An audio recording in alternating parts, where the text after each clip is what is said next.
Agenzia Le Cirque. Per vendere o acquistare la tua casa, Agenzia Le Cirque. Professionisti al tuo servizio. Bentrovati al meteo.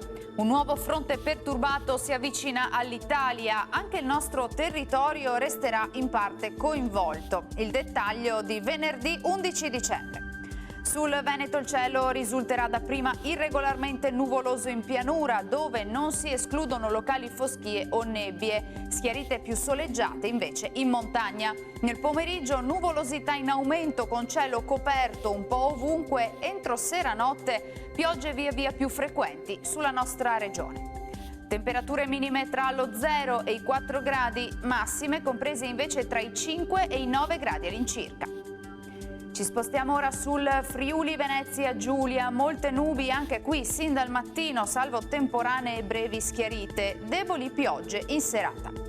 Temperature minime fino a 5 gradi, massime sui 7-12 gradi.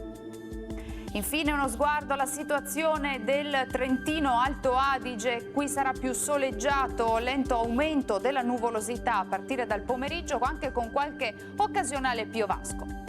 Temperature minime di qualche grado sotto lo 0, massime sui 2 gradi. Dal meteo per ora è tutto, grazie per l'attenzione, arrivederci al prossimo aggiornamento.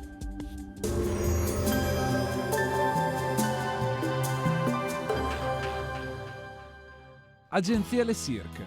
Per vendere o acquistare la tua casa, Agenzia Le Cirque. Professionisti al tuo servizio.